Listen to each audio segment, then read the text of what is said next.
जय हिंद एवरीवन। मैं समीर चौधरी यूपीएससी हिंदी पे आप सभी का स्वागत करता हूं। तो हम लोग अपना सी सेट सीरीज जो है सो कंटिन्यू करेंगे। तो ऑलरेडी जो है 15 लेक्चर्स हो चुके हैं, आज 16वां लेक्चर है।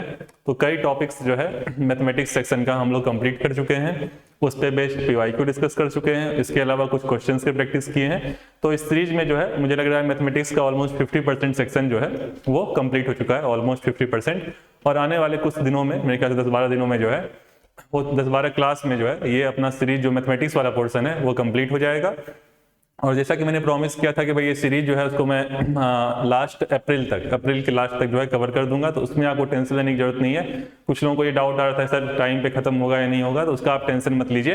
ये सीरीज जो है वो टाइम पे बिल्कुल खत्म हो जाएगा, अप्रैल के लास्ट तक जो है ये सीरीज खत्म हो जाएगा। इसके बाकी जो भी पोर्सन हैं सीसेट में, चाहे यूपीएससी हो चाहे पीसीएस हो, सबको कवर किया जाएगा। तो आपको बिल्कुल टेंशन लेने की जरूरत नहीं है, ठीक है। तो आज जो है हम लोग नया चैप्टर शुरू कर रहे हैं, समय, दूरी और चाल। तो ये सीरीज आपको सही लग रहा हो तो आप इसको लाइक कर सकते हैं। बाकी जिनको ऐसी सीरीज की आवश्यकता है सीसेट को लेके, उनको आप बता सकते हैं, ठीक। तो ये जो चैप्टर है समय, दूरी और चाल, काफी एक प्रकार से क्वेश्चन हर एक एग्जाम में आते हैं, चाहे कोई भी एग्जाम होता है। तो इसमें जो है कुछ फॉर्मूले वगैरह कुछ नहीं है, बस एक फॉर्मूला है जो कि मैंने यहाँ लिखा हुआ है, दूरी इक्वल टू चाल इंटू समय, ठीक है। एक फॉर्मूला है और इसमें कोई फॉर्मूला ही नहीं है इस चैप्टर में, ठीक। बाकी मैथमेटिक्स में होता भी यही है कि मैं ऐसा समझता हूं कि भाई कम से कम फॉर्मूले में ज़्यादा ज़्यादा क्वेश्चन लगाने की क्षमता होनी चाहिए। तो अगर आप, हो सकता है कहीं आपको 10 सेकंड 20 सेकंड एक्स्ट्रा लगेंगे, लेकिन ट्रिक याद करने से, ज़्यादा से ज़्यादा फॉर्मूले याद करने से बचने की कोशिश करनी चाहिए। काफ़ी लोग होते हैं ट्रिक याद करते हैं, अच्छा इस क्वेश्चन के लिए ये ट्रिक, अच्छा इस क्वेश्चन के लिए ये ट्रिक। तो वो सब क्या होता है कि भाई नए तरह का क्वेश्चन बनता है, कुछ भी अलग क्वेश्चन बनता है तो ट्रिक काम नहीं करती है, और काफ़ी लोग ट्रिक के बेसिस पे बताते भी हैं। तो मैं इससे बचता हूं और आपसे भी रिकमेंड करता हूं कि आप थोड़ा सा कॉन्सेप्ट जो है अपना क्लियर कर लें। तो भाई किसी तरह का क्वेश्चन होगा, कम से कम फॉर्मूले में आप लगाने की कोशिश कर पाएंगे। तो एक फॉर्मूला बस याद रखना है, दूरी इक्वल टू चाल इंटू समय, ठीक। अब समझिए इस बात को कि भाई फॉर्मूले तो यही हैं, अब इससे कुछ भी बन सकता है। यहाँ पे जो औसत चाल मान लीजिए आपसे एग्जाम में पूछ दे, काफी जगह औसत चाल पूछता है। तो औसत चाल क्या हो जाएगा, कुल दूरी। मान लीजिए किसी ने D1 distance, D2 distance, D3 distance, 3 distance या 4 डिस्टेंस, 5 डिस्टेंस इसे ट्रेवल किया है, टाइम दिया हुआ है T1, T2, T3। तो जो औसत चाल है, एवरेज स्पीड जो है वो क्या हो जाएगा, कुल दूरी अपॉन कुल समय, मतलब total distance upon total time. तो ये कोई नया फॉर्मूला नहीं है, यहीं से जो है ये फॉर्मूला निकल रहा है कि भाई औसत चाल इक्वल टू कुल दूरी अपॉन कुल समय, ठीक। इसके अलावा इसमें कुछ रेलगाड़ी से संबंधित प्रश्न होते हैं। कुछ ऐसे होते हैं कि भाई नाव चल रही है, नाव की स्पीड इतनी है, पानी की स्पीड इतनी है। तो कुछ इसमें एक स्टैंडर्ड है कि भाई इस तरह के क्वेश्चन जो है वो दूरी, चाल और समय वाला जो चैप्टर है इसमें बनते हैं, ठीक। तो इसमें जो है इस तरह के जो भी क्वेश्चन आएंगे, वैसे तो यहाँ पर मैंने कुछ लिख दिया है कि भाई रेलगाड़ी जो है एक व्यक्ति को, एक ट्रेन को पार, एक व्यक्ति को खंभे को पार करती है, तो जो दूरी तय करेगी रेलगाड़ी, वो रेलगाड़ी की लंबाई होगी, ठीक है। एक मैंने ये बताया। दूसरा मैंने बताया यदि कोई ट्रेन जो है किसी अन्य ट्रेन, प्लेटफॉर्म या पुल या किसी अन्य लंबी दूरी को पार करती है, तो उसके द्वारा तय की गई दूरी दोनों की लंबाइयों का योग होगा। तो ये तो मैंने इसे लिख दिया है। बाकी मैं चाहता हूं कि आप ये भी याद मत करें, ये भी याद मत करें, आप क्वेश्चन के थ्रू समझें कि वास्तव में ऐसा क्यों लिखा हुआ है, ठीक है।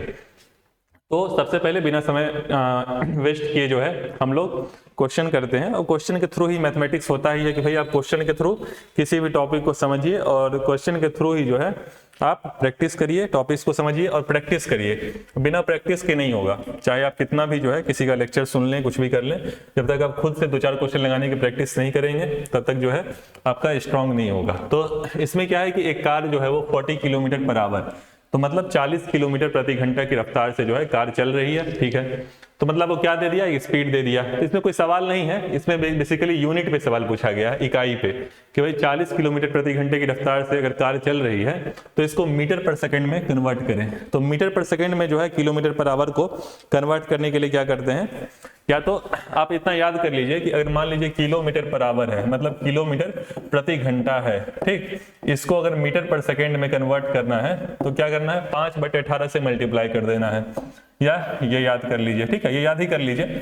बाकी ये कैसे हुआ ये भी मैं बता देता हूँ। यूनिट को चेंज करना है तो देखिए कैसे करेंगे। मान लीजिए किलोमीटर पर आवर है, ठीक है। तो किलोमीटर क्या होता है, 1 किलोमीटर में 1000 मीटर होते हैं, 1 किलोमीटर को 1000 मीटर हम लोग लिख सकते हैं, ठीक है। और 1 घंटे में कितने सेकंड होते हैं, 1 घंटे में 60 मिनट और 1 मिनट में 60 सेकंड, कुल मिला के 3600 सेकंड हो गए, ठीक है।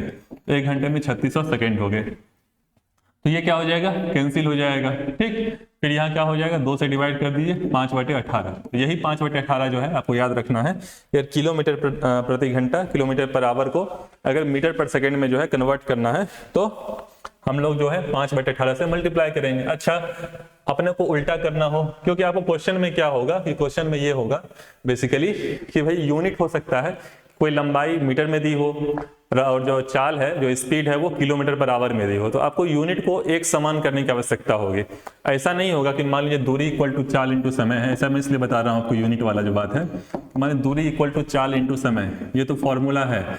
मान लीजिए फॉर एग्जांपल क्वेश्चन में आपसे जो दूरी है वो मीटर में दे दे, दूरी आपको मीटर में दे दे, ठीक है, और चाल जो है आपको किस में दे दे, किलोमीटर पर आवर में दे दे, तो आपको यूनिट समान करने की आवश्यकता पड़ेगी। आपको जो है यूनिट समान करना पड़ेगा, या तो आप किलोमीटर पर आवर को जो है मीटर पर सेकंड में चेंज कर लें फिर क्वेश्चन सॉल्व करें, या तो मीटर को जो है वो किलोमीटर पर आवर में चेंज कर लें। और हमेशा ध्यान रखें क्वेश्चन में जो है पूछ क्या रहा है, ऑप्शन में क्या दिया हुआ है, सेकंड में आंसर है तो सेकंड में कन्वर्ट कर लीजिए, और घंटे में आंसर है तो घंटे में इसको इसको कन्वर्ट कर लीजिए। तो इस प्रकार से जो है मीटर को जो है यहाँ किलोमीटर में, मीटर को यहाँ किलोमीटर में कन्वर्ट कर लीजिए, ठीक है। तो इस प्रकार से जो है आपको खुद से जो है समझना चाहिए कि भाई क्वेश्चन का डिमांड क्या है, मुझे क्या कन्वर्ट करना है। और अपने को उल्टा करना होगा, मान लीजिए क्वेश्चन में अपने को मीटर पर सेकेंड है, क्वेश्चन में मीटर पर सेकेंड है, उसको अपने को किलोमीटर पर आवर में कन्वर्ट करना है। तो उल्टा, जब किलोमीटर पर आवर को मीटर पर सेकेंड में करना था तो 5/18 से किया, इसमें क्या हो जाएगा 18/5 से हो जाएगा। ये कैसे हुआ, बहुत आसान है, 1 मीटर में कितना किलोमीटर होता है 1/1000, ठीक है, और 1 सेकेंड में कितना घंटा होता है तो 1/3600, ठीक है, तो ये कितना आ जाएगा 18/5। तो कुछ नहीं है, बस बेसिक यूनिट्स की खेल है और कुछ नहीं है। तो आप याद कर सकते हैं, आप याद ही कर लीजिएगा, किलोमीटर पर आवर को मीटर पर सेकंड में चेंज करने के लिए 5/18 से मल्टीप्लाई करते हैं। तो यहाँ पे 40 किलोमीटर पर आवर था, इसको मैंने 5/18 से मल्टीप्लाई कर दिया, आंसर आ गया। तो यहाँ पे तो ये कोई क्वेश्चन नहीं था, ये बस बेसिकली था, और बहुत ही आसान सवाल अगर आपसे पूछना होगा एग्जाम में तो इस तरह के सवाल पूछ सकता है। बाकी हम लोग क्वेश्चन करते हैं, तो इस पे जो है अच्छे सवाल बनते हैं, और सवाल में बहुत ज़्यादा वैरायटी नहीं है, 2-4 तरह की वैरायटी होती है सवाल में, ट्रेन वाली, डिस्टेंस वाली, तो वो सभी जो है आप 2-4 क्वेश्चन आप प्रैक्टिस कर लेंगे, कुछ क्वेश्चन खुद से प्रैक्टिस कर लेंगे, कुछ क्वेश्चन यहाँ देख लेंगे, तो जो है आपको दिक्कत नहीं आएगी। तो एक व्यक्ति 300 किलोमीटर जो है 300 किलोमीटर की दूरी तय कर रहा है, 300 किलोमीटर की, बोल रहा है 300 किलोमीटर 40 किलोमीटर पर आवर। तो जो पहले 300 किलोमीटर ट्रेवल कर रहा है वो 40 किलोमीटर पर आवर के स्पीड से कर रहा है, मतलब 40 किलोमीटर प्रति घंटा की रफ्तार से कर रहा है। अगला 250 किलोमीटर जो है वो 25 किलोमीटर पर घंटा की रफ्तार से कर रहा है, मतलब अलग अलग डिस्टेंस वो अलग अलग स्पीड से जो है वो ट्रेवल कर रहा है, अच्छी बात है। नेक्स्ट 70 किलोमीटर जो है वो 14 किलोमीटर पर आवर के रफ्तार से ट्रेवल कर रहा है। तो एक प्रकार से आपको 3 डिस्टेंस बता दिया है कि पहला डिस्टेंस जो 300 किलोमीटर का है वो इतने स्पीड से चल रहा है, फिर दूसरा डिस्टेंस जो है वो इतने स्पीड से चल रहा है, और फिर तीसरा डिस्टेंस जो है वो इतने स्पीड से चल रहा है, ठीक है। अब समझिए कि भाई पूरी दूरी तय करने में व्यक्ति की औसत चाल ज्ञात करें। तो पूरी दूरी तय करने में व्यक्ति की औसत चाल ज्ञात करें, ठीक। तो जैसे कि मैंने यहाँ पे एक डायग्राम बना दिया है कि भाई 300 किलोमीटर वो 40 किलोमीटर पर आवर से, 250 किलोमीटर वो 25 किलोमीटर पर आवर से, और 70 किलोमीटर वो 14 किलोमीटर पर आवर से औसत चाल पूछ रहा है। औसत चाल का फॉर्मूला क्या होता है, चाल का फॉर्मूला क्या होता है, दूरी इक्वल टू चाल इंटू समय। तो चाल क्या होगा, दूरी बटे समय, ठीक है। तो औसत चाल क्या होगा, कुल दूरी बटे कुल समय। तो औसत चाल क्या हो जाएगा आपका, कुल दूरी बटे कुल समय। कुल दूरी कितना है, 300 किलोमीटर है, 250 किलोमीटर है और 70 किलोमीटर है। तो कुल दूरी कितना हो जाएगा, तीनों को ऐड कर दीजिए, ठीक है, कुल दूरी अपॉन कुल समय। तो समय जो है शुरुआत के 300 किलोमीटर है, ये कुछ और समय लगा होगा, फिर अगले 250 किलोमीटर में कुछ और समय लगा होगा। तो मान लीजिए पहला जो है वो T1 लगा, ठीक है, T1। तो पहला समय कितना लगा, मान लीजिए T1। दूसरा जो अगला 250 किलोमीटर है उसमें मान लीजिए T2 समय लगा, और अगला जो 70 किलोमीटर में T3 समय लगा, ठीक है। जो T1 है, टाइम T1, ये क्या हो जाएगा, समय इक्वल टू दूरी बटे चाल। फॉर्मूला एक ही है, मैंने शुरुआत में बताया कि फॉर्मूला आपको एक ही याद रखना है, ठीक है, और कोई फॉर्मूला याद करने की आवश्यकता नहीं है। बाकी से फॉर्मूले ढेर सारे बन सकते हैं, लेकिन जरूरत नहीं है, मैं नहीं चाहता आप याद करें। तो समय जो हो क्या होगा, दूरी बटे चाल, ठीक है। तो समय क्या होगा, दूरी बटे चाल। दूरी कितना है 300, तो T1 क्या हो जाएगा, दूरी 300 बटे चाल, तो 300 जो है वो कितने स्पीड से कर रहा है, 40 से, ठीक है। सिमिलरली T2 क्या हो जाएगा, T2 क्या हो जाएगा, दूरी बटे चाल। T2 दूरी कितनी है, 250 किलोमीटर, चाल क्या है इसका 25, और T3 क्या है, टाइम, ठीक है। इसमें दूरी कितनी है 70, ठीक, और चाल कितना है 14, ठीक। तो बस T1 T2 T3 की जो है वैल्यू रख दीजिए, तो यहाँ से औसत चाल निकल जाएगा। तो इसी तरह के सवाल रहेंगे, बेसिकली जो है आपको आसान सवाल रहेंगे। तो कुछ क्वेश्चंस आप प्रैक्टिस कर लीजिएगा, तो ये औसत चाल वाले सवाल जो भी आएंगे तो आपको जो है इसमें समस्या मेरे ख्याल से नहीं आएगी, ठीक है ना। अब आइए नेक्स्ट क्वेश्चन पे।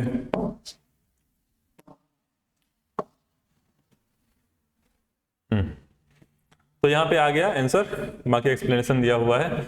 अब नेक्स्ट क्वेश्चन है कि एक व्यक्ति कार से 30 किलोमीटर पर आवर की गति से गांव से शहर जाता है, ठीक है। तो 30 किलोमीटर पर आवर की स्पीड से जो है गांव से शहर जाता है, ठीक। तो अपने को क्या दे दिया अपने क्वेश्चन में, देखिए इन्फॉर्मेशन, जैसा कि मैंने बोला मैथमेटिक्स में क्या होता है, इन्फॉर्मेशन होता है, और क्या होता है, क्या क्या फॉर्मूले लेंगे आपको ये देखना है, और क्या पूछ रहा है, भाई यही चीजें होती है मैथमेटिक्स में। तो क्या आपको क्या दिया हुआ है, आपको स्पीड दे दिया, फिर बोला है कि और उससे आधी गति से, मतलब 30 किलोमीटर पर आवर से, मान लीजिए ये गांव है, ठीक है, गांव, और ये मान लीजिए शहर है, ठीक, ये मान लीजिए शहर है। तो गांव से शहर जो है वो कितने में जा रहा है, 30 किलोमीटर पर आवर में। तो जाने की स्पीड कितनी दे दी, ऐसे कर दे रहे हैं 30 किलोमीटर पर आवर।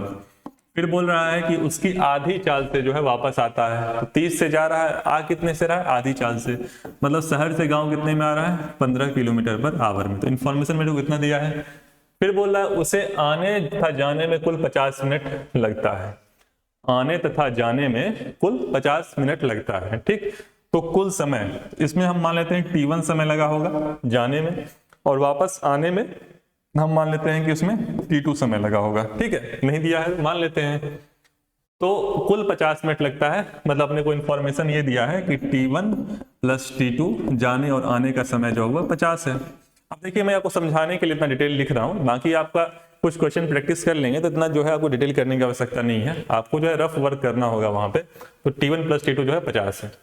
तो उसके गांव से शहर की दूरी ज्ञात करें। तो गांव से शहर की दूरी अपने को निकालनी है, अपने को पता नहीं है, तो हम लोग मान लेते हैं D डिस्टेंस, ठीक है, D डिस्टेंस है हम लोग मान लेते हैं।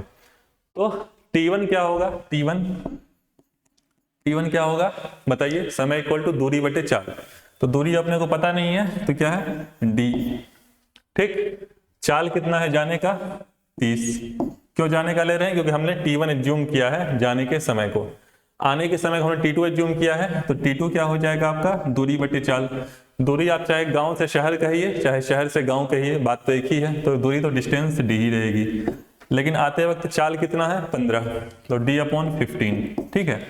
तो T1 जो है वो D/30 है, T2 जो है वो D/15 है, ठीक है। तो क्वेश्चन में क्या दिया हुआ है, T1 plus T2 equal to 50, तो मतलब D/30 plus D/15 equal to 50, ठीक है। तो यहाँ से जो है D की वैल्यू निकाल लीजिएगा, यहाँ से क्या आ जाएगा आपको D की वैल्यू आ जाएगी। जब D की वैल्यू आ जाएगी यहाँ पुट कर दीजिए, T1 T2 भी आ जाएंगे। तो वैसे तो यहाँ पे डिस्टेंस ही पूछा है, तो जहाँ D की वैल्यू आ जाएगी वही हो जाएगा। तो बस इतने ही आसान सवाल रहेंगे, जो भी ये औसत चाल, औसत स्पीड, या आपको कुछ भी पूछे, डिस्टेंस पूछे, टाइम पूछे, जो भी पूछे, आपको एक ही फॉर्मूले पे जो है निकल जाएगा। बस कुछ क्वेश्चन आप प्रैक्टिस करते रहिएगा। नेक्स्ट क्वेश्चन है कि 3 बसों की चालों का अनुपात। तो 3 बस हैं, उनकी चालों का जो अनुपात है, मतलब उनका स्पीड, पहले बस की स्पीड कुछ रही होगी, दूसरे बस की स्पीड कुछ रही होगी, और तीसरे की कुछ स्पीड होगी। तो उनका जो स्पीड का अनुपात है, वो दिया हुआ है 4:5:6, ठीक। फिर बोला है कि इस बसों द्वारा निश्चित दूरी तय करने में लगने वाले समय का अनुपात। तो मान लीजिए पहला बस जो है कोई डिस्टेंस D, दूरी निश्चित है कि D डिस्टेंस ट्रेवल करना है, ठीक है। तो इसको ट्रेवल करने में मान लीजिए पहले बस को T1 टाइम लग रहा है, दूसरे बस को T2 टाइम लग रहा है, और तीसरे बस को T3 टाइम लग रहा है, ठीक है। तो इन समय का अनुपात जो है आपसे पूछ रहा है क्वेश्चन में, और अनुपात किसका दिया हुआ है, चालों का अनुपात। चाल हम लोग मान लेते हैं कि उनके चाल जो है, अनुपात कितना दिया हुआ है 4:5:6। तो आपको अनुपात दिया हुआ है 5:6। ये अनुपात आपको क्वेश्चन में दिया हुआ है, इनके चालों का अनुपात, ठीक है। तो हम लोग मान लेते हैं कि चाल जो है, जैसा कि मैंने आपको ये औसत वाला, सॉरी जो रेशियो वाला जो था चैप्टर, ठीक है, रेशियो वाला चैप्टर था अनुपात वाला, उसमें मैंने बताया था कि भाई किसी चीज का अनुपात अगर मान लीजिए आपको दिया हुआ है, तो यहाँ पे मान लीजिए चाल का अनुपात दिया हुआ है, स्पीड का अनुपात दिया हुआ है, तो हम मान सकते हैं कि इनकी स्पीड जो है वो 4x है, 5x है और 6x है, ऐसा हम मान सकते हैं। ये मैंने आपको बताया था, कब बताया था? अनुपात वाले चैप्टर में, रेशियो वाले चैप्टर में, ठीक है। तो 4:5:6 जो है वो चाल का अनुपात है, तो उनके जो चाल हैं, उनकी जो तीनों चाल है उसको हमने मान लिया 4x, 5x और 6x, ठीक है। अब ये दिया हुआ है, अच्छी बात है। बोला निश्चित दूरी तय करने में, तो अपने को चाल पता चल गया, पहले बस की चाल जो है ये है, दूसरे बस की चाल ये है, तीसरे बस की चाल ये है, और हमने माना है कि भाई पहले बस को जो है टाइम t1 लगता है, दूसरे को t2 लगता है, तीसरे को t3 लगता है, उसका अनुपात निकालना है। तो दूरी अपने को पता नहीं है, निश्चित दूरी बस लिखा हुआ है, तो d हमने मान लिया, ठीक है। जो t1 होगा, पहले कुछ समय लगेगा, वो दूरी, जो दूरी आसान सवाल है, देखिए बस, चूंकि हम लोग जो है आपको समझाने के लिए जो है इतना डिटेल में बताते हैं, बाकी इसमें कुछ है नहीं।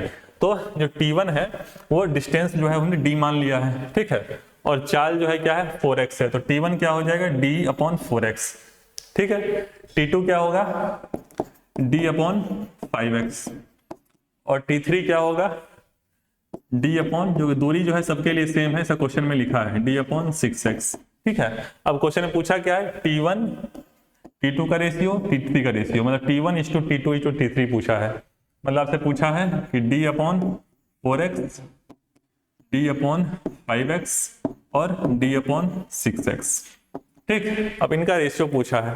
वास्तव में रेशियो क्या होता है, मान लीजिए 1:2 है, 1:2 है, इसका मतलब क्या होता है, इसका मतलब ये होता है 1/2, ठीक है। तो सिमिलरली इन सभी का रेशियो क्या होगा, इन सभी का जो है आपस में रेशियो क्या होगा, d/x, तीनों में कॉमन है, उसको हटा दीजिए, तो बचेगा क्या 1/4:1/5:1/6, ठीक है। अगर ऑप्शन में आपसे सिर्फ इतना दिया हो, ये भी सही है, बाकी इसको हम कन्वर्ट भी कर सकते हैं, समझ रहे हैं ना। इसका जो भी एलसीएम होगा 4, 5, 6 का, 4, 5, 6 का एलसीएम क्या होगा, लिस्ट कॉमन मल्टीपल एलसीएम, लघुत्तम समाप्त वर्त्य, क्या होगा,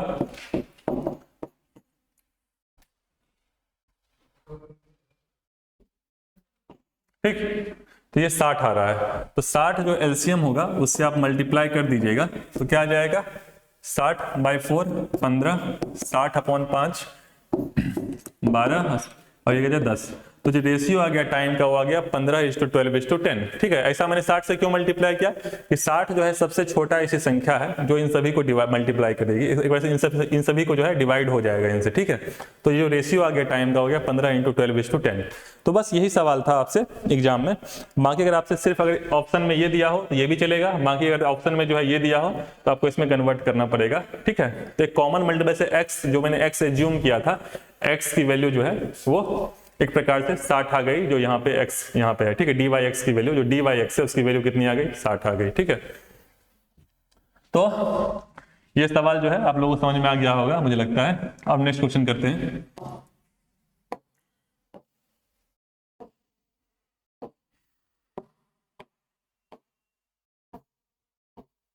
अब ये सवाल देखिए, ये जो सवाल है मेरे ख्याल से यूपीएससी में भी पूछा जा चुका है कई बार इस तरह क्वेश्चन, और किसी भी एग्जाम में आ सकता है। एक बंदर जो है, कोई बंदर है, वो बिजली के खंभे पर जिसकी लंबाई 25 मीटर है, तो यहाँ पर मैंने ड्राइंग बना रखा है कि ये बिजली का खंभा है, इसकी लंबाई जो है ये कितनी है 25 मीटर, ठीक है। तो खंभा है, बंदर ही है, तो बंदर जो है सब काम करता रहता है। तो बंदर जो है खंभे पे चढ़ रहा है, तो जिसकी लंबाई 25 मीटर है, 1 मिनट में 7 मीटर चढ़ता है। तो बंदर जो है 1 मिनट में 7 मीटर चढ़ जा रहा है, वैसे बंदर काफी स्पीड से चढ़ता है, यहाँ स्लो चढ़ रहा है।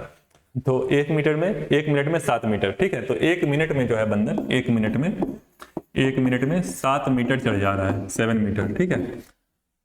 फिर बोल रहा है कि अगले 1 मिनट में 4 मीटर फिसल जाता है। तो अगला 1 मिनट, पहला मिनट 7 मीटर ऊपर चढ़ गया, 7 मीटर को मैं m लिख दे रहा हूं, और अगला 1 मिनट, ठीक है, अगला 1 मिनट जो है 4 मीटर नीचे फिसल जाता है, मतलब 7 - 4, मतलब मान लीजिए 7 मीटर चढ़ा और 4 नीचे आ गया, तो जमीन से भी कितना ऊपर हो गया 3। तो इसका मतलब ये हो गया कि बंदर जो है कुल मिला के हर 2 मिनट पे, कुल मिला के 2 मिनट पे जो है वो 3 मीटर 2 मिनट पे जो है वो 3 मीटर 2 मिनट पे 3 मीटर जो है वो ऊपर चढ़ रहा है। ठीक है, तो 2 मिनट पे 3 मीटर जो है बंदर ऊपर चढ़ रहा है। ये मैं आपको बता दिया कि 7 मीटर ऊपर गया, 4 मीटर अगले मिनट में, तो 2 मिनट में 3 मीटर। तो आपको ये पता चल गया कि 2 मिनट में 3 मीटर चढ़ रहा है। ठीक है, इसका मतलब 4 मिनट में कितना चढ़ेगा? 6 मीटर। ठीक, 8 मिनट में बताइए 12 मीटर। ठीक, सिमिलरली 10 मिनट में 15 मीटर और 12 मिनट में 18 मीटर। कुछ नहीं है, या तो आप सीधा मल्टीप्लाई कर दें, 2 × 6 12, 3 × 6 18। ठीक है, तो 12 मिनट में जो है बंदर 18 मीटर चढ़ रहा है। तो 12 मिनट में मान लीजिए 18 मीटर हाइट है, 18 मीटर पे बंदर चढ़ गया, 18 मीटर। ठीक, एक बार बंदर 18 मीटर पे पहुंच गया, यहाँ पे बंदर जो है वो पहुंच गया। ठीक, तो बोल रहा है कि 1 मिनट में 7 मीटर। ठीक है, तो 12 मिनट में जो है वो कितने पे चढ़ा? 18 मीटर पे। ठीक है, जो 13वां मिनट होगा अगला 1 मिनट, ठीक है, उस पर क्या होगा? 7 मीटर, 7 मीटर एक्स्ट्रा चढ़ेगा, मतलब 18 + 7, 18 मीटर + 7 मीटर डायरेक्ट इस पे खंबे के ऊपर चढ़ जाएगा। एक बार खंबे के ऊपर टॉप पे पहुंच गया फिर फिसलेगा नहीं। तो आपसे जो है एग्जाम में अगर पूछे तो इस तरह के सवाल, तो मेरे ख्याल से जो है इस तरह से आप अप्रोच कर सकते हैं। तो ये इसमें कुछ ऐसा दूरी चार्ज समय का कुछ नहीं था, लेकिन हाँ ठीक है, तो इस तरह क्वेश्चन पूछे जाते हैं। अब नेक्स्ट क्वेश्चन है ये कि 10 बजे पूर्वाहन। ठीक है, तो पूर्वाहन को इंग्लिश में AM। ठीक है, कंफ्यूज मत होइएगा, पूर्वाहन हो गया सुबह का 10 बजे। ठीक, एक चोर चोरी करता है, तो पता नहीं कैसा चोर है भाई, दिन को चोरी कर रहा है।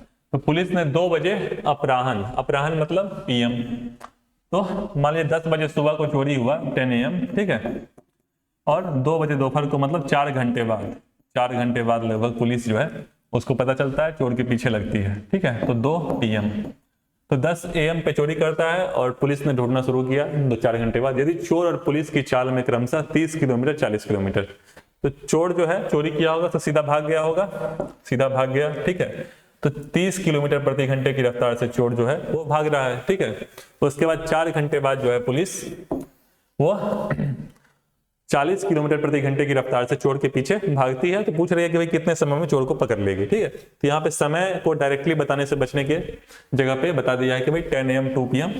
कहने का ये मतलब है कि भाई 4 घंटे बाद जो है पुलिस उसके पीछे लगी है। ठीक है, तो अब सिनेरियो क्या बन रहा है क्वेश्चन का सिनेरियो ये बन रहा है कि भाई जब पुलिस को पता चला तो पुलिस यहाँ पे है। ठीक है, चोर ने चोरी की और भाग गया, तो चोर ने है मान ली चोरी की, इस रोड पे चोर भाग रहा है। ठीक है, तो यहाँ पे चोर को मैं शीशे से लिख दे रहा हूँ। तो चोर जो है भाग रहा है, कब से भाग रहा है? 4 घंटे हो गए। तो 4 घंटे हो गए, तो दूरी क्या होता है? दूरी का फॉर्मूला क्या होता है? 4 × समय, यही होता है। ठीक है, एक ही फॉर्मूला आपको याद करना है, 4 × समय। चाल चोर की कितनी है? जो स्पीड है 30, और समय कितना? 4 घंटे से भाग रहा है। अब तक तो पुलिस थी नहीं, तब तक चोर भाग चुका है 4 घंटे में। तो चोर जो है ऑलमोस्ट 30 × 4 120 किलोमीटर, तो 120 किलोमीटर जो है चोर भाग चुका है। ठीक है, 120 किलोमीटर चोर जो है वो भाग चुका है। ठीक है, अच्छी बात है, 120 किलोमीटर चोर भाग चुका है। अब पुलिस को पता चला, पुलिस इसके पीछे पड़ी। ठीक है, चोर अभी भी रुका नहीं है, 120 किलोमीटर तो पुलिस से आगे है ही, अभी भी जो है वो 30 किलोमीटर प्रति घंटे की रफ्तार से चोर भाग रहा है। पुलिस की जो स्पीड है वो कितनी है? 40 किलोमीटर प्रति घंटा। ठीक है, तो अब सिनेरियो ये बन रहा है कि भाई पुलिस की रफ्तार 40 किलोमीटर प्रति घंटा है, चोर की रफ्तार 30 किलोमीटर प्रति घंटा है। ठीक है, ये चोर की रफ्तार है, और इन दोनों के बीच का डिस्टेंस जो है वो 120 किलोमीटर है। मतलब पुलिस को जो है 120 किलोमीटर का गैप खत्म करके चोर के पास पहुंचना है। ये गैप जो है, अगर पुलिस की रफ्तार 30 से कम होती या 30 होती तो पुलिस चोर को कभी नहीं पकड़ पाती। आप ये बात समझ रहे हैं? तो पुलिस की रफ्तार 40 है, चोर की रफ्तार 30 है और 120 किलोमीटर है। ठीक है, इसको हम लोग अच्छे से देखते हैं। अब देखिए, अब यहाँ पे एक कॉन्सेप्ट आपको रिलेटिव स्पीड का समझना है, जो कि मैथमेटिक्स के बैकग्राउंड वाले हैं उनको थोड़ा सा आइडिया होगा, बाकी जिनको नहीं आइडिया है उनको मैं एक बार समझा दे रहा हूँ। बहुत मुश्किल नहीं है समझना इस बात को, कि मान लीजिए कि अब सिनेरियो क्या आ गया कि भाई 120 किलोमीटर डिस्टेंस है। ठीक है, 120 किलोमीटर डिस्टेंस है, पुलिस की रफ्तार जो है वो 40 किलोमीटर प्रति घंटा है। ठीक है, 40 किलोमीटर प्रति घंटा, और जो चोर की रफ्तार है वो कितनी है 30 किलोमीटर प्रति घंटा, और दोनों इस डायरेक्शन में जो है वो जा रहे हैं। ठीक, एक रिलेटिव स्पीड का कॉन्सेप्ट होता है कि मान लीजिए कि सामने वाला 30 से जा रहा है, सामने वाला 30 किलोमीटर प्रति घंटा की रफ्तार से जा रहा है, ठीक है, पीछे से कोई 40 की रफ्तार से आ रहा है। ठीक, तो इसमें यह होता है कि भाई इसकी स्पीड को हम जीरो कर दें। ठीक है, इसकी स्पीड को अगर हम जीरो कर दें, मान लीजिए जीरो कर दें, ठीक, तो इसकी स्पीड क्या हो जाएगी 40 माइनस 30। ठीक, 40 माइनस 30 कितना हो जाएगा 10। ठीक, अगर सेम डायरेक्शन में दोनों किसी स्पीड से जा रहे हैं, अगर हम एक की स्पीड जो है वो जीरो कर दें तो दूसरे की स्पीड क्या हो जाएगी उसमें माइनस कर दें। बाकी आपको ये समझ में आ रहा है कि भाई एक इस डायरेक्शन में किसी स्पीड से जा रहा है, दूसरा इसी डायरेक्शन में आ रहा है, उनका रिलेटिव स्पीड क्या होगा, उनके बीच का डिफरेंस, समझ रहे हैं ना, उनके बीच का डिफरेंस।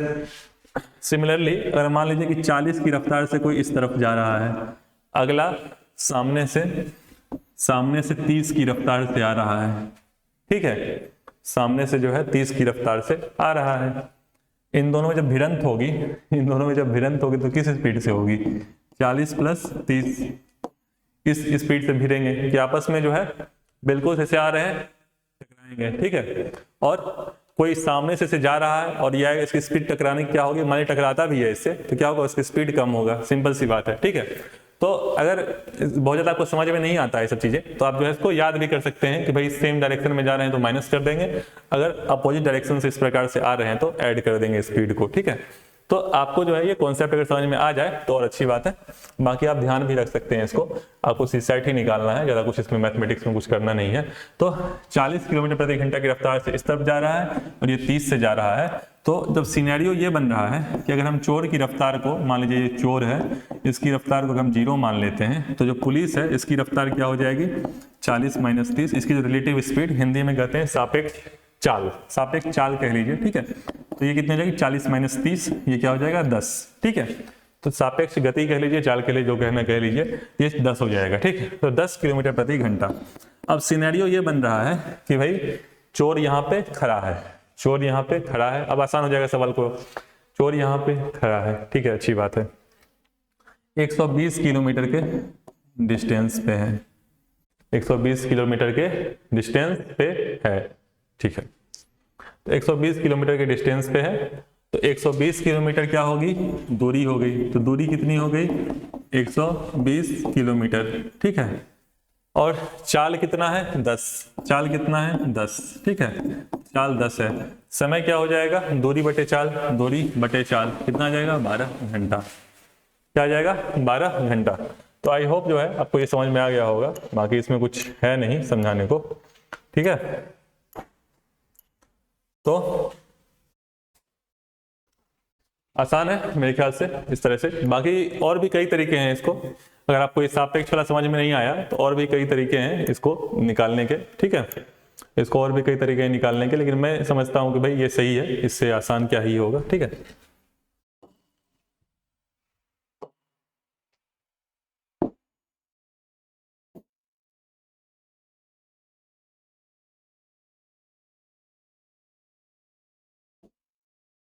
बाकी एक और तरीका आप कर सकते हैं निकालने का, मैं समझा ही दे रहा हूं। तो मान लीजिए 120 किलोमीटर प्रति घंटा, 120 किलोमीटर दूरी है, पुलिस जो है वो 40 की स्पीड से जा रही है, ठीक है, चोर जो है वो 30 की स्पीड से जा रही है।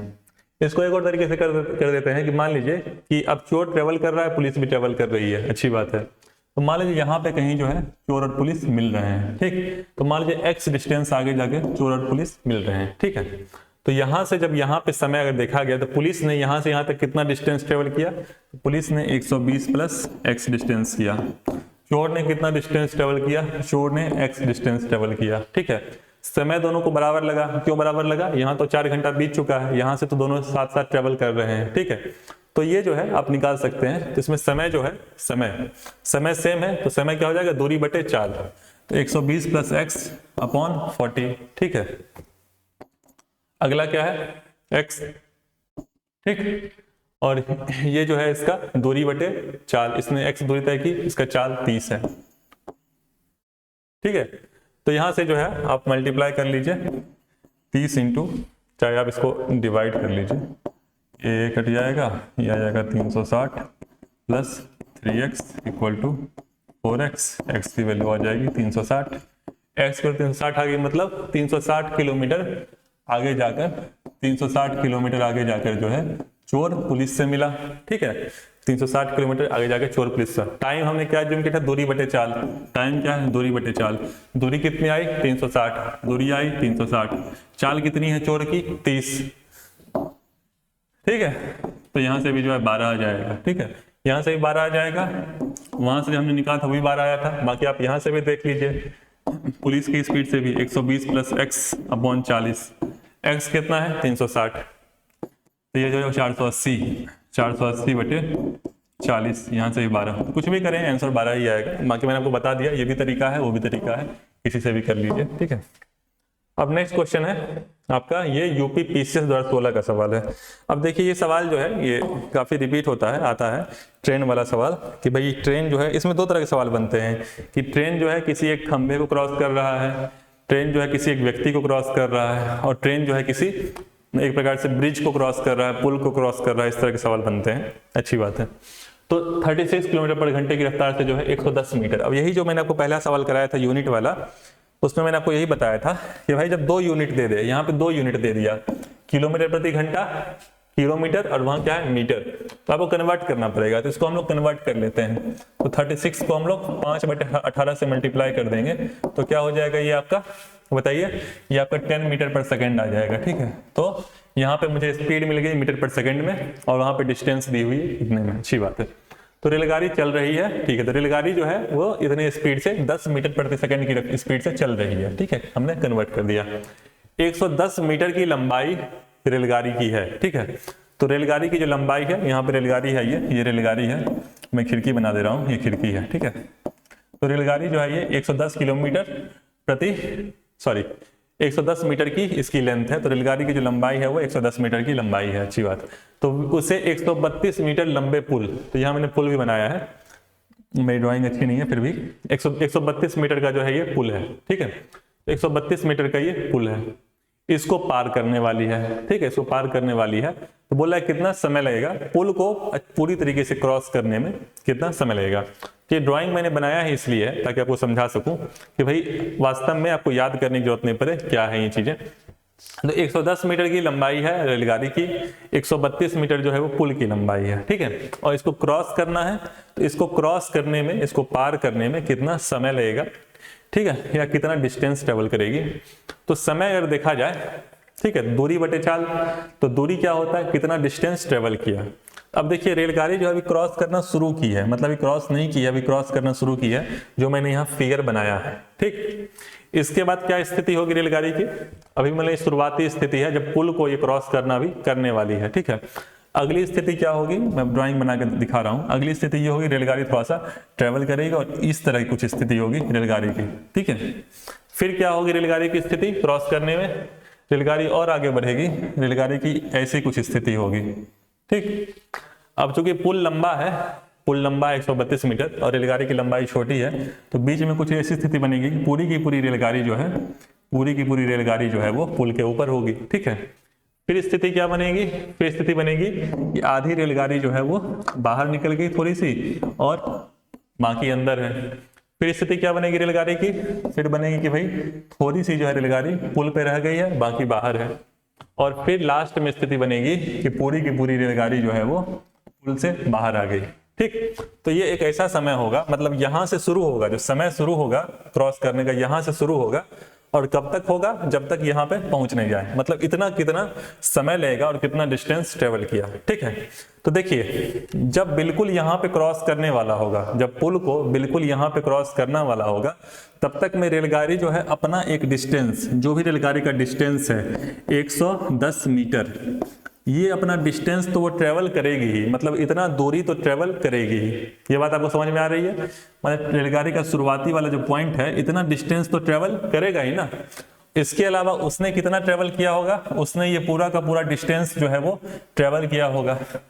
तो उसने जो है 132 मीटर तो उसने ट्रेवल किया ही, उसने 132 मीटर तो ट्रेवल किया ही, साथ ही साथ उसने 110 मीटर भी ट्रेवल किया। तो कुल मिला के उसने डिस्टेंस कितना ट्रेवल किया, कुल मिला के अपनी लंबाई जो रेलगाड़ी की लंबाई है और जो ये पुल की लंबाई है, मतलब उसने डिस्टेंस कितना ट्रेवल किया 110 प्लस 132 मतलब 242। इतना डिस्टेंस उसने ट्रेवल किया। ये डिस्टेंस कब ट्रेवल किया, जितने समय में इसने पुल को पूरी तरीके से क्रॉस नहीं कर दिया, जितने समय में पुल को पूरी तरीके से क्रॉस नहीं कर दिया। तो या तो आप याद कर लीजिए कि भाई किसी प्लेटफॉर्म को किसी पुल को क्रॉस करे तो लंबाई जोड़ देते हैं, बाकी आप कॉन्सेप्ट समझ लीजिए, ठीक है। तो यहाँ पे जो टोटल डिस्टेंस इसने क्रॉस किया वो कितना हो गया 242। दूरी अपने को पता चल गई 242। अपने को रेलगाड़ी की चाल पता है 10 मीटर प्रति सेकेंड, ठीक है। तो चाल पता है और 242 मीटर है। समय क्या हो जाएगा, दूरी बटे चाल। दूरी कितनी है 242, चाल कितना है 10, ठीक है। तो जो भी है इसको आप कर लीजिएगा। तो आसान सवाल था, लेकिन जो है बेसिकली आपको समझने की आवश्यकता है। अब आइए, एक व्यक्ति धारा की उल्टी दिशा में, तो ये जो चाल वाला जो समय है ये आपका ये यूपीएससी 2020 का सवाल है। तो अब हम लोग पीवाईक्यू डिस्कस कर रहे हैं। पहले मैं क्या कर रहा था कि एक चैप्टर में जो है अभ्यास करता था, दूसरे में पीवाईक्यू करता था। अब मैंने कंबाइन कर दिया है बेसिकली, ठीक है, ताकि बेसिकली यार समय नहीं लगे। तो एक व्यक्ति धारा की उल्टी दिशा में जाने में अपेक्षा धारा की प्रवाह की दिशा में निश्चित दूरी जाने में आधा समय लगता है, ठीक है। मतलब इस तरह के सवाल होते हैं, आपको कॉन्सेप्ट समझने की आवश्यकता है, ठीक है। तो नाव है, नाव पे ही ऑब्वियसली ट्रेवल कर रहा होगा, तैर रहा होगा, जो भी कर रहा होगा। यहाँ पे तो मेरे ख्याल से नाव से जा रहा है, नहीं लिखा है, ठीक है।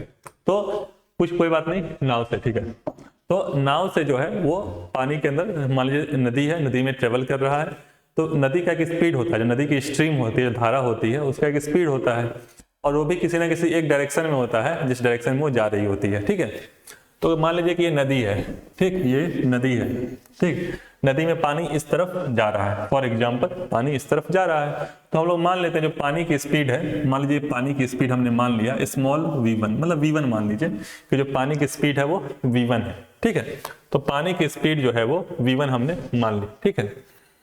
तो जो मान लीजिए पानी की स्पीड v1 है, उसके बाद फिर जो व्यक्ति है, जो नाव है, नाव, ठीक है, नाव की स्पीड अचल पानी में, मान लीजिए पानी अगर रुका रहता, जब पानी रुका हो रहा था तब उसकी स्पीड हम मान लेते हैं v2, ठीक। तो पानी की स्पीड v1 है और इसकी स्पीड v2 है, ठीक है। तो यहाँ पे चूंकि मैंने उल्टा मान रखा है, यहाँ मैंने उल्टा मान रखा है, आप चाहे तो ये मान लें ताकि कंफ्यूजन ना हो। तो यहाँ में सॉल्व किया, वहां पे v1 v2 मैंने उल्टा मान रखा है। तो एक बार फिर से कर ले रहे हैं। मान लीजिए ये है, ठीक है, और जो नाव की चाल है, नाव की चाल मान लीजिए v1 है। नाव जो है वो v1 स्पीड से जा रही है और जो पानी की चाल है वो v2 है, ठीक है। पानी की चाल v2 है, ठीक। जो सॉल्यूशन में दिया वही सही रहेगा। तो v1 जो है उससे नाव जा रही है, v2 जो है वो उससे पानी बह रहा है, ठीक। तो मैंने आपको बताया चोर वाला जो एग्जांपल दिया था, चोर पुलिस वाला, कि चोर जो है 30 से जा रहा था, पुलिस 40 से जा रही थी, ठीक है। चोर 30 से जा रहा था, पुलिस 40 से जा रही थी। अगर हम सापेक्ष चाल देखें, रिलेटिव स्पीड देखें, तो हमने क्या किया था 40 माइनस 30 कर दिया था, सिमिलरली, ठीक है। सिमिलरली मान लीजिए v2 जो है वो पानी की स्पीड है, v1 जो है वो नाव की स्पीड है अचल पानी में, मतलब स्टिल वाटर में, ठीक है। तो जो नाव की स्पीड होगी, जो व्यक्ति की स्पीड होगी, व्यक्ति की स्पीड वही होगी जो नाव की स्पीड होगी। तो व्यक्ति की स्पीड अगर हम लोग अचल पानी में देखें, ठीक है, अगर हम अचल पानी में देखें तो क्या हो जाएगा v1 minus v2, v1 minus v2, ठीक है। ये आपको समझ में आया। सिमिलरली ये तब है जब सेम डायरेक्शन में जा रहे हो, ठीक है। अच्छा, जब अपोजिट डायरेक्शन में जा रहे होंगे तब यार, मान लीजिए ये नदी है, ठीक है। अब मान लीजिए कि पानी तो एक ही डायरेक्शन में बह रही है, v2, ठीक। अब मान लीजिए व्यक्ति जो है, जो नाव है, वो अपोजिट डायरेक्शन में जा रहा है, पहले सेम डायरेक्शन में था v1।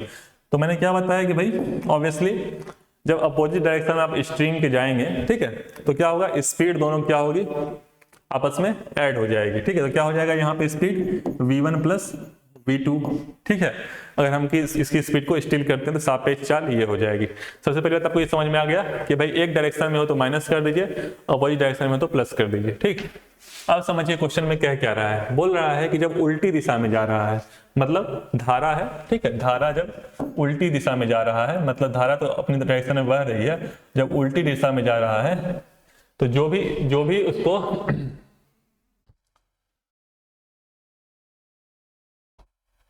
समय लग रहा है, जो भी इसको समय लग रहा है, मान लीजिए T1 लग रहा है, जो भी इसको समय लग रहा है, ठीक है, जो भी इसको समय लग रहा है वो आधा लग रहा है, जो भी उसको समय लग रहा है समय आधा समय लगता है, ठीक है। तो जो भी इसमें कह रहा है कि भाई जो जब धारा की उल्टी दिशा में जा रहा है जो समय लग रहा है, धारा की दिशा में जब जा रहा है तो जो समय लग रहा है उसका आधा है, ठीक है, ऐसा इसमें कह रहा है। तो जो भी रिलेशन इसने बताया है वैसा आप कर दीजिए, ठीक है। जब धारा की दिशा में जा रहा है, जब धारा की दिशा में जा रहा है तो समय हमने डिस्टेंस हमने d मान लिया, दोनों में डिस्टेंस d ट्रेवल कर रहा है। जब धारा की दिशा में जा रहा है तो क्या हो जाएगा, स्पीड v1 माइनस v2। तो समय क्या होता है, दूरी बटे चाल, दूरी हमने d मान रखी है, चाल v1 माइनस v2 हो जाएगा। और जब धारा के अपोजिट डायरेक्शन में जा रहा है, मान लीजिए अपोजिट डायरेक्शन मतलब v1 v2, ठीक है, जब ऐड हो जाएंगे, ठीक, तब स्पीड कितनी हो जाएगी, तब इसकी स्पीड हो जाएगी v1 प्लस v2, तब समय कितना लगेगा d upon v1 plus v2, ठीक। तो क्वेश्चन में बोल रहा है कि भाई जब धारा के डायरेक्शन में जा रहा है, धारा के डायरेक्शन जितना समय लग रहा है उसका आधा समय जो है वो धारा के अपोजिट डायरेक्शन में लग रहा है, ऐसा क्वेश्चन में कह रहा है। तो बस इसकी वैल्यू पुट कर दीजिए, ठीक है। तो यहाँ से जो है v1 इक्वल टू 3v2 आ रहा है। तो क्वेश्चन में पूछ ही रहा है कि भाई इन दोनों के स्पीड का अनुपात क्या है, मतलब नाव की स्पीड और धारा की स्पीड। तो नाव की स्पीड हमने v1 मानी थी और धारा की स्पीड v2 मानी थी, तो v1 अपॉन v2 अपने क्वेश्चन में पूछा हुआ है, ठीक है। तो आई होप जो है आपको समझ में आ गया होगा। तो इसमें कुछ नहीं था, एक बार मैं फिर से समझा दे रहा हूँ कि मान लीजिए ये नदी है, ठीक। नदी में दो सिनेरियो आपको बताया है। पहला सिनेरियो ये बताया है कि भाई नदी का पानी तो सही है, v1 v2 स्पीड से, नदी का पानी जो है v2 स्पीड से एक डायरेक्शन में जा रहा है, ठीक है। हमने नाव की स्पीड जो है हमने एक बार सेम डायरेक्शन में मानी, जैसा क्वेश्चन में बोला v1, एक बार अपोजिट डायरेक्शन में हमने v1 मान ली, ठीक है। तो जब सेम डायरेक्शन में जा रही है तब स्पीड कितना हो जाएगा नाव का, v1 माइनस v2। जब अपोजिट डायरेक्शन में जा रहा है तब स्पीड कितना हो जाएगा, v1 प्लस v2। डिस्टेंस दोनों समान ट्रेवल कर रहा है तो हमने d मान लिया। तो समय क्या हो जाएगा, दूरी बटे चाल। तो यहाँ क्या दूरी है d, चाल कितना है v1 माइनस v2, ठीक। यहाँ दूरी कितनी है, सेम डिस्टेंस d, और चाल यहाँ पे कितना है v1 प्लस v2, ठीक है। तो क्वेश्चन में बोल रहा है इसका आधा समय, मतलब इसका आधा कर दें तो ये इसके बराबर हो जाता है। ये आपको सॉल्व करना है, ठीक है। अब आइए नेक्स्ट क्वेश्चन पे। यूपीएससी 2018 का सवाल है कि एक 200 मीटर लंबी ट्रेन, तो ट्रेन की जो लंबाई है क्वेश्चन में बता रहा है 200 मीटर, अच्छी बात है। 40 किलोमीटर प्रति घंटा, मतलब 40 किलोमीटर प्रति घंटा की रफ्तार से स्पीड बता दिया। तो मैंने बताया अब यूनिट एक बार चेक कर लीजिए, यहाँ पे क्या है मीटर में दिया हुआ है और यहाँ घंटे में दिया है, किलोमीटर प्रति घंटे में। इसको कन्वर्ट कर लीजिए, ठीक है। 40 इंटू 5/18 ये आपका आ जाएगा 200/18, ठीक है। तो ये आ जाएगा मीटर पर सेकेंड में, कन्वर्ट कर लिया आपने, यूनिट सेम कर लिया।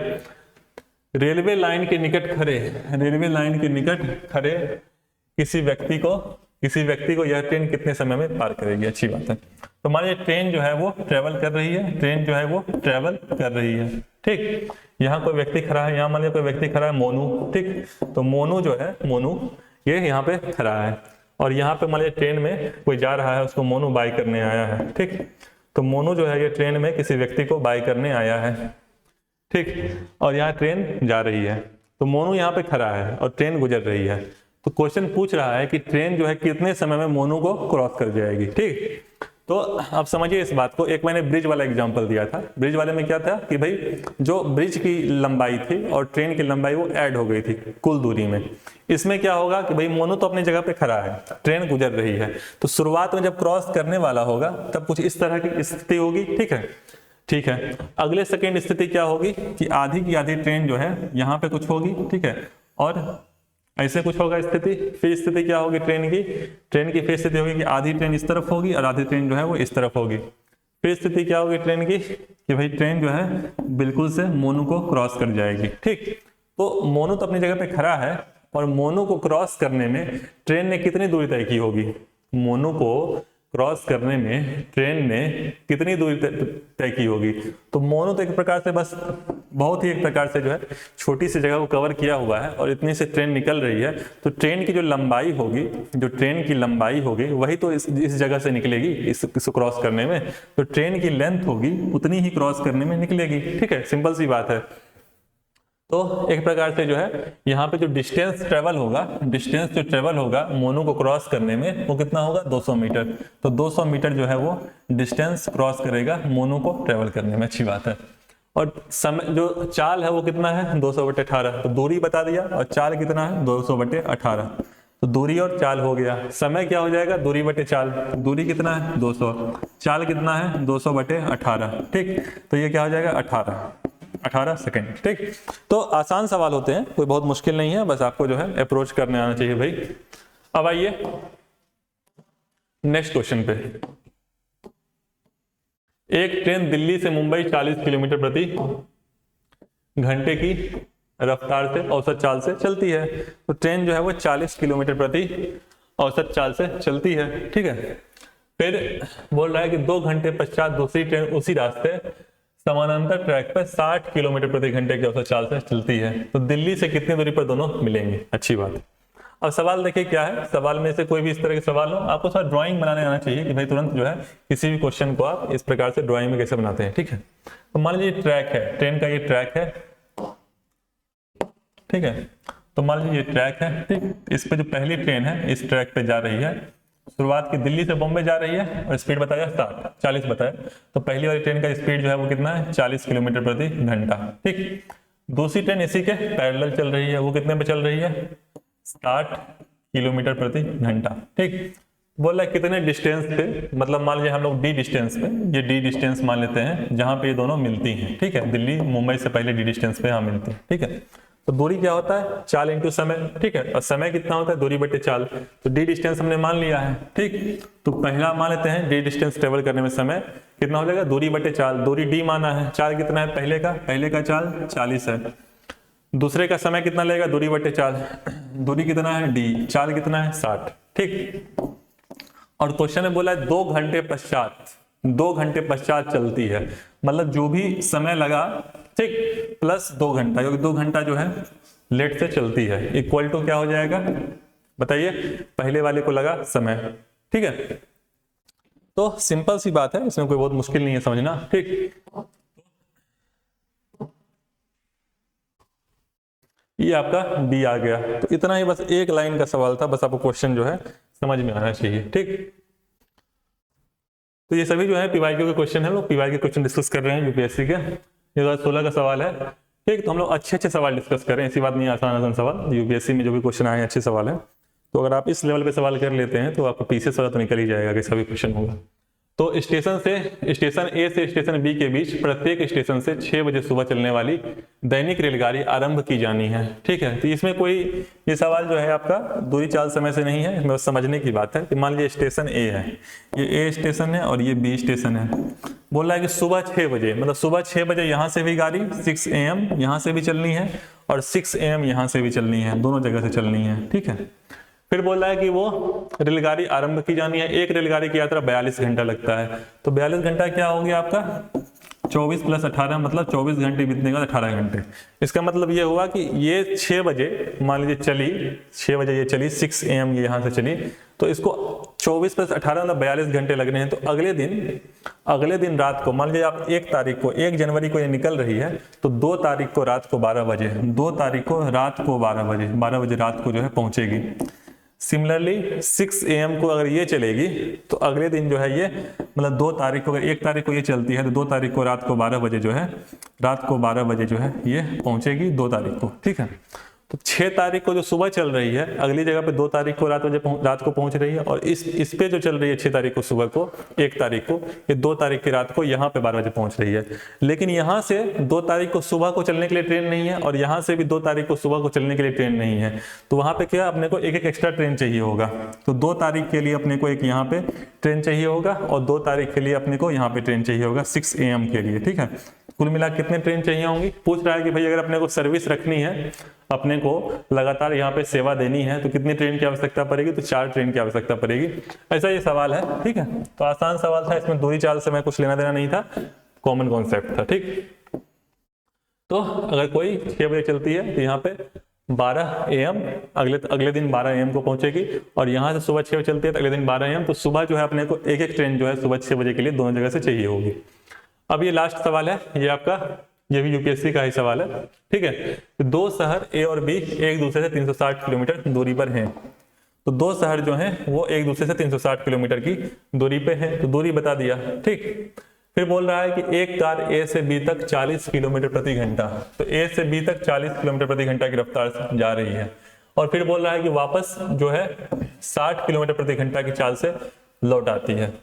तो मान लीजिए कि ये जगह है ए और ये जगह है बी, ठीक। इस यहां से यहां जब जा रही है, ए से बी जा रही है, तो दूरी जो है ए और बी से 360 किलोमीटर की दूरी पर है, तो 360 किलोमीटर है ये दूरी दे दिया है क्वेश्चन में। बोला 40 किलोमीटर प्रति घंटा की रफ्तार से जा रही है, तो जाने की स्पीड बता दिया 40, फिर बोला 60, तो ऐसा क्वेश्चन में पीछे प्रैक्टिस किए ही है, ठीक है। 60 से वापस आ रही है, तो औसत स्पीड पूछ रहा है, कुछ नहीं, औसत स्पीड का क्या फॉर्मूला होता है, दूरी बटे समय, कुल दूरी बटे कुल समय, औसत चाल क्या था, कुल दूरी बटे कुल समय। तो जाने में कितनी दूरी लगी 360, आने वक्त भी सेम दूरी ट्रेवल की होगी 360, कुल समय, तो समय क्या होता है दूरी बटे चाल, तो जाने में समय कितना लगा होगा 360 बटे 40, आने में समय कितना लगा होगा दूरी बटे चाल, तो दूरी सेम है 360 और यहाँ पे चाल कितनी है 60, ठीक, दिया जाएगा। तो आसान है, इसमें जो है कोई बहुत बड़ी बात नहीं है, ठीक है। तो इसी तरह के जो सवाल हैं वो आपको क्वेश्चन में एग्जाम में बनेंगे, ठीक। और तो बेसिकली जो है आपको कुछ क्वेश्चन की प्रैक्टिस करने की आवश्यकता पड़ेगी, कुछ क्वेश्चन को प्रैक्टिस करने की आवश्यकता पड़ेगी, साथ साथ आप करते जाइए। और जिनको ये डाउट है बेसिकली कि भाई सही समय पे खत्म होगा या नहीं होगा, तो बिल्कुल टेंशन ना ले। और एक और इन्फॉर्मेशन मुझे देनी है कि भाई हफ्ते में जो है कम से कम 4 क्लास रहेगी, ट्यूसडे, वेडनेसडे, थर्सडे, फ्राइडे, ठीक है। मतलब मंगलवार, बुधवार और गुरुवार और बृहस्पतिवार जो है ये 4 क्लासेज जो है मंडे की जो 4 क्लासेज हफ्ते की रहेगी, और संडे और मंडे ये 2 दिन ऑफ रहेगा। होगा तो सैटरडे को क्लास होगी या नहीं होगी वो बाद की बात है, लेकिन 4 क्लासेज कम से कम वीक में रहेंगी, मैक्सिमम 5 और कम से कम 4 इतनी क्लासेज रहेंगी, तो आपको उसकी टेंशन लेने की आवश्यकता नहीं है, ठीक है। तो काफ़ी लोगों को डाउट रहता है, क्लासेज की जो टाइमिंग है वो ऑलमोस्ट शाम को 4 बजे के आसपास जो है अपलोड होगी, ठीक है। और इसी टाइम पे जा भी रही है क्लासेज। तो आई होप आपको सीरीज सही लग रहा हो, अगर सही लग रहा हो तो लाइक कर सकते हैं। तो हम लोग फिर से मिलते हैं, तब तक के लिए गुड बाय एंड जय हिंद।